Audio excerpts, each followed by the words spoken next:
출애굽기 33장 12절부터 마지막 절까지입니다.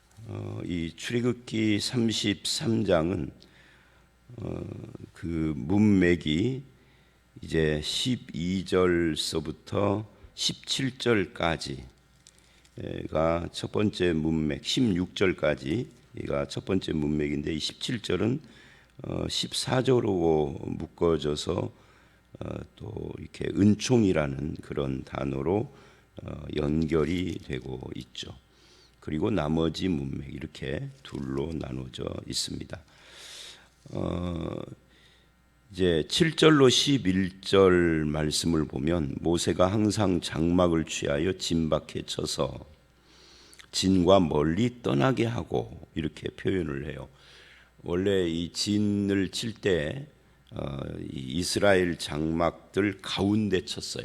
그래서 하나님의 장막이 가운데 있고 그리고 그 장막 주변에 레위인들이 있고 그리고 나머지 12지파가 사방에 동서남북에 포진을 하는 세 지파씩 이렇게 진을 치도록 되어 있는데 이 금송아지 사건 이후에 조금 변화가 생긴 거죠. 진 밖에 쳐서 진과 멀리 떠나게 하라. 그러니까 그 이스라엘 사람들 가운데 계신 것이 아니라 옆으로 비껴 가신 거죠. 진 바깥이라는 말을 7절 안에 두 번이나 그렇게 말을 해요. 그래서 모세가 회막으로 나갈 때는 백성이 다 일어나서 자기 장막 문에서 이 장막이라는 말이 구약 성경에 계속 나오는데요.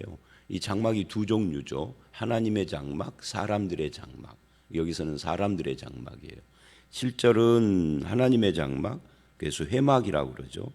8절은 사람들의 자기 집입니다. 거기 서서 모세가 회막에 들어가기까지 바라보며 이 모습을 상상을 해보세요. 그러니까 마치 무슨 제비 새끼들이 어미를 바라보는 것 같이 모세가 걸어가는 발걸음을 이렇게 다. 근데 이게 가까이서 걸어가는 것이 아니에요.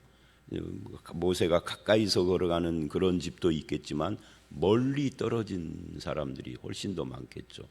생각을 해보세요. 전주 시내 인구가 70만이 안 되는데 60몇만 그러는데 이스라엘은 지금 20세 이상 성인 남자만 60만이에요. 여자까지 합하면 120만, 아이들까지 합하면 적어도 200만이 훨씬 넘을 겁니다. 그러다가 잡족들, 중단, 다른 많은 이방인들이 함께 나왔으니까 학자들은 최소 200에서 최대 300만까지 이야기를 하는데, 그러니까 200에서 300만이면 대도시인데 이 사람들이 다 모세를 쳐다보는데 보이지도 않을 거예요. 그죠?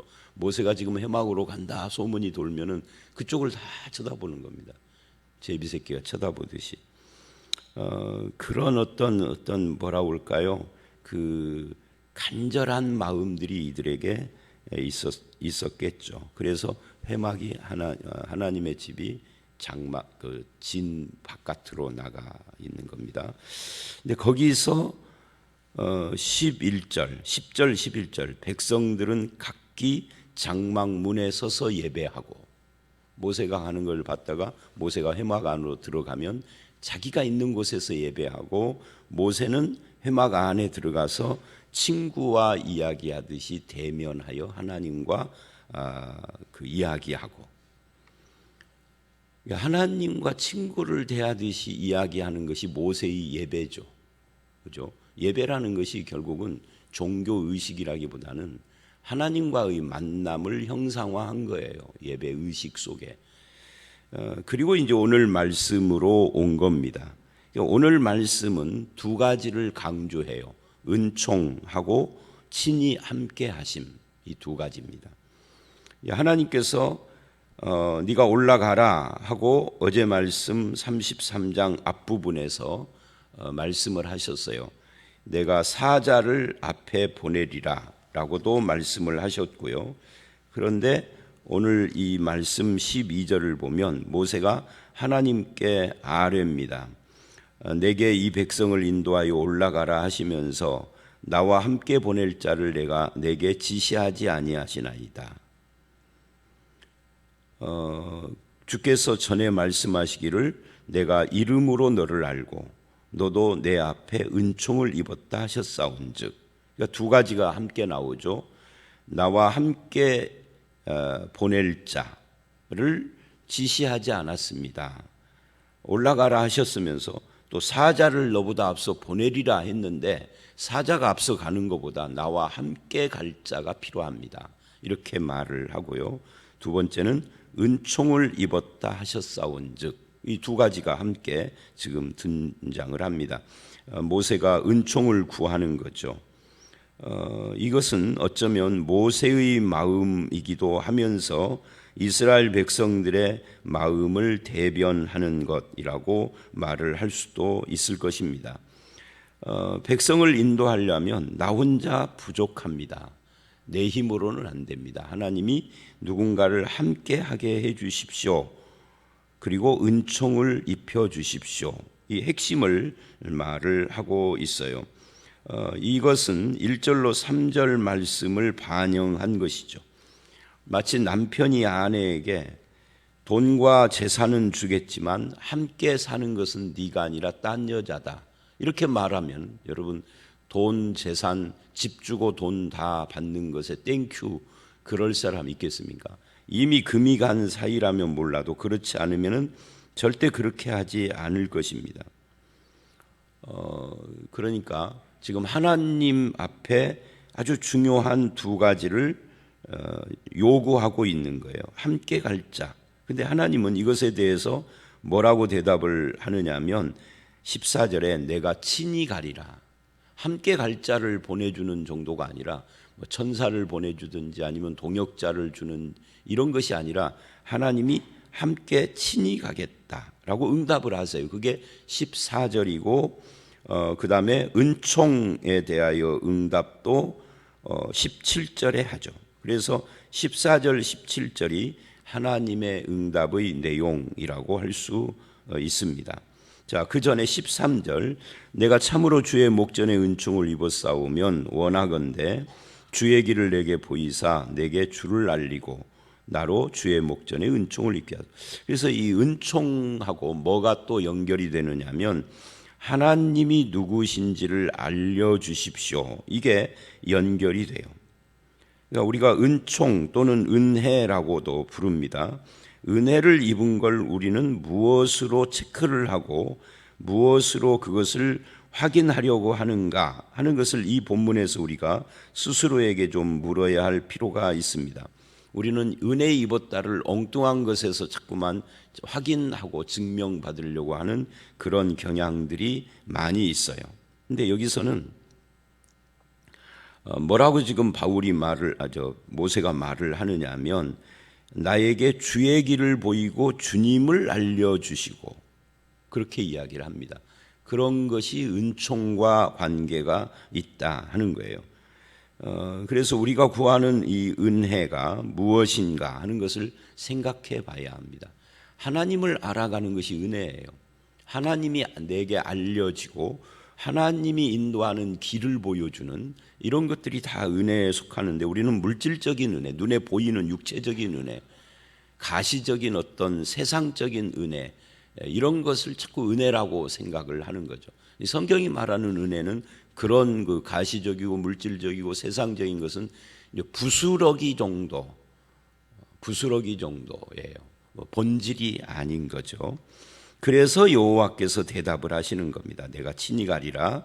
이게 첫 번째 기도에 대한 대답이죠. 사실은 친히 가는 것과 은총은 그런 면에서 서로 엮어져 있는 것이기는 한데 편의상 첫 번째, 두 번째로 나누어서 말을 하는 겁니다. 내가 친히 가리라. 이 말은 무슨 말이에요? 하나님이 동행하시는 은혜를 지금 말하고 있는 겁니다. 하나님이 함께하면은 그걸로 끝나는 거죠. 하나님이 함께하지 않는 승리, 하나님이 함께하지 않는 성공, 부 이런 것은 하나님 앞에 진정한 축복이 될 수도 없고 은혜가 될 수가 없다 하는 것을 여기서 우리는 또 깨닫게 됩니다. 결국 가나안 정복도 하나님이 함께 하심으로써 가능했던 거예요. 여러분이 친히 가리라라고 하는 이 말씀을 하면서 혹시 떠오르는 인물이 있습니까? 저는 그 사사기의 바룩, 이 바룩은 여선지자 드보라인가요? 그가 함께 가면은 내가 가겠다. 그래서 전통적으로 많은 사람들이 해석을 할 때 뭐 일반 목사들이든 학자들이든 그 바룩을 겁쟁이라고 그렇게 찌질한 남자 뭐 이런 정도로 해석을 했어요. 근데 히브리서는 바룩을 믿음의 사람이라고 그렇게 해석을 해요. 그러니까 그 부분, 당신이 나와 함께 가면은 가겠다, 그거를 부정적으로 해석하면 안 돼요. 오늘 이 본문에 하나님이 친히 가겠다, 누군가 나와 함께 가기를 원합니다. 그래서 15절에 모세가 주께서 친히 가지 아니하시려거든, 이 바룩 이야기하고 비슷해요. 상대가 드보라냐 하나님이냐 요 차이만 있어요. 근데 바룩은 왜 드보라가 함께 가면은 가고 안 가면은 못 가겠다라고 했을까요? 드보라는 선지자거든요. 바룩은 장군이고, 선지자의 배후에는 하나님이 있는 거죠. 드보라라는 여자 자신이 문제가 아니라 그 배후에 계시는 하나님을 생각하며 그렇게 하는 거예요. 여러분, 바룩의 그 고백이 얼마나 대단한 믿음의 고백이냐면요, 상대편은 철병거 900승을 가지고 있는 적이에요. 철병거 900성 같으면은 오늘날로 말하면 탱크 900대예요. 탱크 900대가 있고 우리는 총도 없어. 그저 화염병 같은 거 하고 죽창 같은 거 이런 거 든 거예요. 칼 같은 거. 그런데 당신이 함께 가면 나는 가겠습니다. 근데 당신이 안 가면 우리도 철병거 900성을 갖고 있어도 못 갑니다. 그거예요.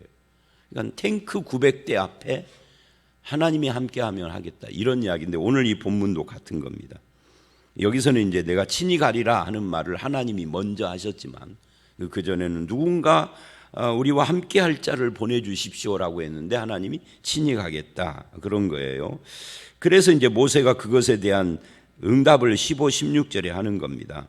주님이 친히 가지 아니하시려거든 올려보내지 마십시오.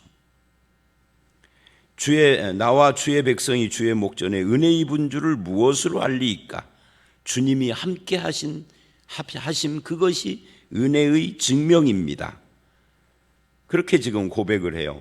우리는 천하 만민 중에 구별한 백성 아닙니까? 구별이라는 말이 거룩이라는 말인데, 거룩이라고 단어를 딱 한정 지어버리면 우리의 그 상상 속에 이상한 것이 떠올라요. 근데 거룩을 구별이라고 조금 한국말로 약간 좀 풀면 조금 더 그 의미가 더 와닿습니다. 그러니까 이 구별이라는 말이 결국은 하나님이 내 편이다, 그런 말이거든요.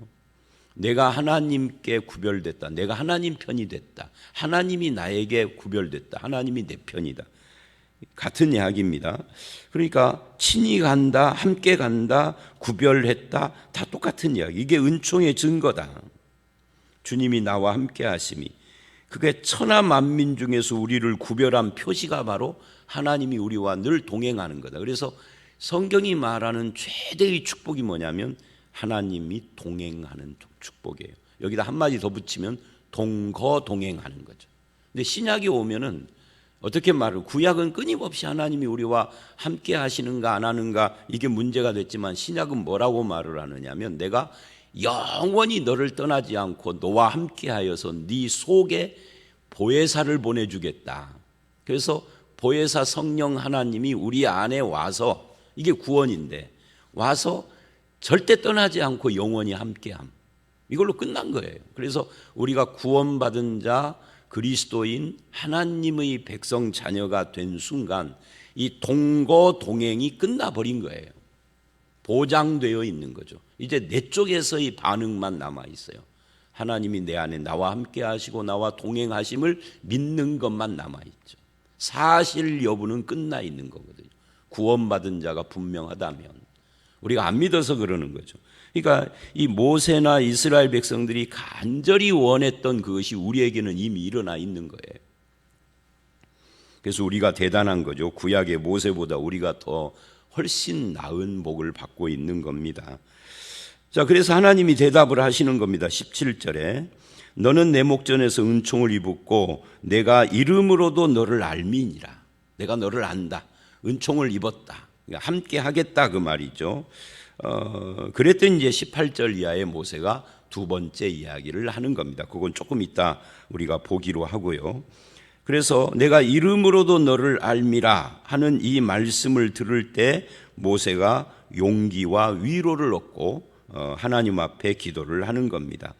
이사야서 49장 16절 같은 데는 내가 너를 손바닥에 새겼고 이렇게 말을 하잖아요. 이 이름으로도 너를 안다 하는 이 말씀과 비슷해요. 또 요한복음 10장 3절이나 27절 같은 데는 내 양은 내 음성을 듣고 나는 그 양의 이름을 알아서 각각 불러낸다 이렇게 말을 해요. 그러니까 신약이나 구약이나 하나님의 응답은 똑같습니다. 내가 너를 안다. 내가 네 이름을 안다. 그리고 뭐라고 말을 하죠? 구약의 이사야도 신약의 계시록도 네 이름을 생명책에 기록했다 그런다고. 이 생명책의 기록은 신약에만 나오는 게 아닙니다. 구약에도 그게 나오는 겁니다. 어제 우리가 주일날 로마서를 봤을 때 로마서 9장에 바울이 내 이름을 지워달라고 그렇게 말을 하지만 내가 끊어질지라도 그렇게 말을 하지만 실제로는 끊어질 수도 없고 지워질 수도 없는, 내가 너를 이름으로도 안다 이렇게 말을 해요. 하나님의 최대의 축복이 바로 그런 거죠. 하나님이 내가 너를 알고 이름으로도 알고 내가 너와 친히 함께하며 동행하겠다. 이게 가장 큰 신앙의 축복이다. 그러면서 17절인가요? 어디에서 그러죠? 말씀 봐요. 14절입니다. 제가 14절에서 이 부분을 띄어서 뒤에 말하려고 띄었는데 17절로 착각했어요. 내가 친히 가리라 한 다음에 뭐라고 하느냐면 내가 너를 쉬게 하리라 그래요. 함께 가면서, 그러니까 하나님이 싸우시겠다 이런 말이죠. 하나님이 싸우고 하나님이 인도하고 내가 너를 쉬게 하리라. 안식을 말하는 겁니다. 그래서 하나님의 축복을 다시 정리를 하면 하나님의 축복 전체가 축복이 아니라 복이죠. 하나님의 복 전체가 은총인데 그 은총의 내용은 하나님이 나와 함께하는 겁니다. 이 함께함을 둘로 나눌 수 있죠. 동고동행. 굳이 나눌 필요는 없지만 이해하기 쉽게 하나님의 동고동행하는 것이 은총이고 그것이 복이다. 하나님이 나와 함께함. 그래서 그 결과 내가 너를 쉬게 하리라. 안식을 얻게 한다. 그래서 은혜 받은 사람은 마음과 삶의 안식이 깃드는 거죠. 삶이 부유해져서 안식이 아닙니다. 여러분 부자가 되면은 마음에 쉼이 있을까요? 안 그래요. 부자들도 마음에 쉼이 없고 불안하기 때문에 이 불안이라는 것은 여러 형태로 나타나는 거거든요. 사람이 불안한 것의 증거들 중에 여러 가지 증거들 중에 하나가요. 속이 허한 거예요. 속이 허한 사람은 그 허한 것을 뭘로 때우려고 하죠? 그걸 때우는 방법도 여러 가지고 어떤 사람은 어떤 여자는 계속 명품을 사 제끼기도 하고 그죠?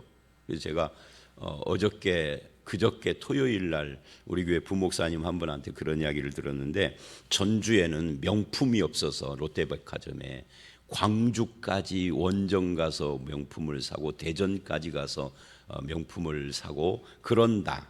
그래서 롯데가 이제 경기장을 구입을 해서 거기다 뭐를 새로 지으려고 하는 그 이야기를 하면서 그런 이야기가 나왔는데 옛날에 저도 한번 들었던 이야기예요. 근데 그런 사람들이 이 서민들은 부러워 죽겠죠. 나도 좀 돈 펑펑 쓰면서 살아봤으면. 근데 그 돈 펑펑 쓰는 사람들의 심리 속에는 불안이 있는 겁니다. 그러니까 불안은 허용으로 나타나고 그런 어떤 물건을 사 제끼는 이런 것으로도 나타나고 아니면은 다른 사람들에게 막 욕을 해싸면서 갑질하는 것도 사실은 마음의 불안이에요. 이 불안하지 않은 사람은 사람을 대할 때도 온유하게 대합니다. 불안하지 않은 사람은 아무거나 입어도 상관이 없습니다. 근데 불안하니까 자꾸 자기를 그런 걸로 치장하고 막 욕하기도 하고 권위를 세우. 그러니까 권위가 빳빳하게 서 있는 사람은 사실은 마음의 안식이 없는 사람이다. 그렇게 보고 불쌍히 여기면 돼요. 그 사람이 목사가 됐던 무슨 권력자가 됐던 정치인이 됐던 돈 많은 누가 됐든 간에 이 권위를 추구하는 사람은 불안한 사람이지 안식의 사람이 아니에요. 그러니까 이 본문은 내가 너와 함께 하겠다, 그것이 은총이다. 은총받은 그 증명 중에 하나가 안식, 내가 너를 쉬게 하리. 그렇다 해서 이 모세가 아무것도 않고 손 놓고 맨날 뒹굴거린 거 아니에요. 모세가 백성을 위하여서 애를 쓰고 다 하죠. 그런데 하나님이 하신다는 믿음이 있기 때문에 그것이 불안 현상으로 안 나타나는 거예요. 자, 그리고 난 다음에 이제 18절에 하나님의 그런 응답을 받은 이 모세가 새로운 요구를 합니다. 이게 이제 뭐냐면 주의 영광을 내게 보이소서라고 하는 요구예요. 이 주의 영광을 보여달라 하는 말씀은 뒤에 하나님의 응답을 참고해서 보면은 어떤 뜻이냐면 하나님의 얼굴을 보여달라 하는 뜻입니다. 하나님이 내 앞에 직접 나타나서 말씀으로만이 아니라 말로만이 아니라 얼굴을 보여주십시오. 이 하나님의 얼굴을 보면 하나님이 주신 나에게 주신 사명을 잘 감당할 것 같습니다. 그런 뜻이 여기에 숨어져 있죠. 뒤에 말한 것은 이 본문에 안 나오지만 그런 인간의 심리가 있단 말이죠. 근데 이 모세만 그런 것이 아니라 우리도 마찬가지예요. 내가 신앙생활을 잘 못하는 이유는 하나님을 못 봐서 그러는 거죠. 아니, 제가 그러는 게 아니라 우리들의 마음이 그렇다. 그래서 하나님을 한번 보기만 하면 신앙생활 지금보다 1000배는 열심히 할 것 같아. 지금은 주일날만 나오는데 하나님을 한번 얼굴을 보면 주일날이 아니라 그냥 일주일 내내 1년 365일 그냥 교회에서 살 거야. 목사님 오지 말라 해도. 그런 심리가 우리에게 있단 말이죠. 근데 성경은 그렇게 말하잖아요. 그리고 실제로 하나님의 얼굴을 봤다라고 주장하는, 실제로는 본 것이 아니라 자기 환상이라든지 여러 가지 다른 현상인데 봤다 하는 사람도 그 직후 한동안만 열심을 내지 세월이 지나면 또 도루묵이에요. 그래서 그런 것을 요구하는 사람들은 그것이 마약 같아서 그 다음에는 좀 더 센 체험을 요구해요. 그리고 그것도 약발이 떨어지면 더 센 체험을 요구해요. 이 체험을 요구하는 것은 한도 끝도 없습니다. 만족하는 법이 없어요. 죽을 때까지. 하나님의 얼굴을 한 번만 보면이라고 하지만 절대 한 번으로 끝나는 법이 없습니다. 그 약발이 10년 못 갑니다. 10년은 뭐예요? 1년도 못 가죠, 사실은. 그래서 그거 하는 교회들은 늘 항상 집회 중이죠. 항상. 얼마나 피곤해요, 성도들이. 그러니까 안식이 없는 신앙인 거예요. 불안이요, 그것도 불안.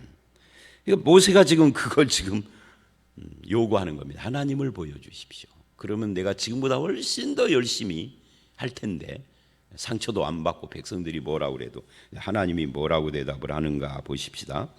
이래요. 19절 내가 내게 내 모든 선한 것을 내 앞으로 지나가게 하고 여호와의 이름을 내 앞에서 선포하리라.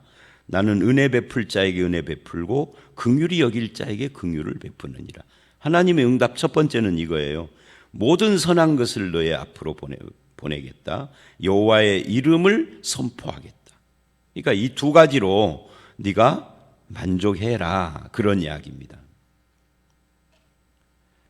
내가 은혜를 베풀고 긍휼히 여기겠다. 이걸로 만족해라. 은혜를 베푼다는 것은 앞에 17절까지 다 나왔던 이야기입니다. 은혜오고 긍휼 뭐 비슷한 의미니까요. 그러니까 일단 하나님이 간단하게 거절을 한 거예요. 그리고는 20절에 그렇게 거절을 하시는 이유를 내 얼굴을 보지 못한다. 내 얼굴을 보고 살 자가 없다. 이렇게 말을 합니다. 피조물 그 중에서도 죄인은 하나님을 볼 수 없습니다. 보면은 죽습니다. 그 로마서 3장 23절에 하나님의 영광 앞에 우리가 못 선다. 그런 말씀이 나오는데 하나님의 영광 앞에 못 서는 것은 하나님의 얼굴을 못 본다 하는 것과 같은 이야기입니다. 하나님의 얼굴을 보면 죽으니까요. 죄인은 심판이니까. 그래서 하나님이 이것을 거절을 하고 그 대신에 모든 선한 것을 내 앞에 지나가게 하고 여호와의 이름을 선포하고 은혜를 베풀고 긍휼히 여기겠다라고 말을 한 거죠. 그 은혜와 긍휼, 모든 선한 것 이것으로 만족하거라 그런 뜻이기도 해요. 그런 다음에 21절로 23절에 또 한 가지를 요구를 합니다. 하나님이 모세를 반석에다가 둡니다. 반석 위에 서라 그래요. 그리고 내 영광이 지나갈 때 내가 너를 반석 틈에 두고 내가 지나가도록 내 손으로 너를 덮었다가 그럽니다. 자, 반석 위에 모세가 서라 한 다음에 하나님이 모세를 반석 틈에 두십니다. 그리고 영광이 지나가게 합니다. 이 영광이 지나간다 하는 것은 하나님의 얼굴을 직접 보는 것은 아닌 거예요. 그 손으로 덮었다 그래요. 영광이 지나갈 때. 못 보게 한 거예요. 그리고 손을 거둔 뒤에는 내 등을 보리라. 그러니까 얼굴은 못 보는 거죠. 등을 어떤 등을 봤을까요? 여러분, 하나님이 등이 있나요? 육체가 없으신 하나님이 무슨 등이 있겠어요? 그러니까 어떤 사람의 등짝 같은 뭘 보여준 거죠. 그래서 이제 옷자락만 본 거다 그렇게 표현을 해요. 그래서 하나님의 영광을 체험하는 걸로 하나님이 마무리를 합니다. 여기서 이제 우리가 주목을 해야 할 것은 바위 틈에 두고 손으로 덮었다 하는 부분입니다. 하나님이 손으로 덮으시는 이유는 하나님이 지나가실 때 모세에게 해가 미치지 않도록 보호하시려는 그런 뜻을 품고 있는 거죠. 그래서 하나님이 이렇게 은혜를 베풀어 주신 거예요. 이제 이 말씀이 신약으로는 요한복음 1장으로 연결이 되는 겁니다. 우리 가운데 어떤 사람들은 하나님을 봤다 이렇게 간증하는 분들이 있어요. 그런데 그것은 성경적으로는 옳지 않은 겁니다. 뭔가 영적인 체험은 했겠죠. 근데 그 영적인 체험이 반드시 하나님께로부터 온 것이라고 말할 수는 없어요. 오히려 아닐 가능성이 99.9%예요. 왜냐하면 성경에서는 하나님을 볼 수 없다라고 못 박아 이야기하기 때문에. 그럼 도대체 뭘 봤다는 것일까? 하나님의 초상화가 있어야 대조를 해서 하나님을 봤는지 헛것을 봤는지를 할 텐데 문제는 하나님의 초상화가 없어요. 왜냐하면 십계명에 형상을 만들지 말라 해서 하나님의 초상화나 하나님의 조각 이런 건 없기 때문에 예수님의 초상화 같은 것이 나돌아요. 그건 다 상상도예요. 서양 사람이 그렸으니까 서양인 모습을 하고 있고 흑인이 그리면 흑인 모습을 할 것이고 우리나라 사람들이 그리면 갓 쓰고 도포 입은 예수 보셨죠? 그거 다 상상도입니다. 그러니까 예수님을 봤다 하는 것도 그게 사실 여부를 뭘 기준으로 할 것인지 없어요. 기준점이. 하나님 아버지도 마찬가지예요. 하나님 아버지는 더하죠. 예수님은 육신을 입고 왔으니까 상상이라도 가능하지. 하나님은 아예 육신을 입고 오신 분이 아니기 때문에 상상도 불허해요. 그러니까 우리가 하나님의 형상을 상상해 내면은 10계명 1계명부터 3계명을 뭐라 할까요? 위반하는 것과 같은 의미가 될 가능성도 많아요.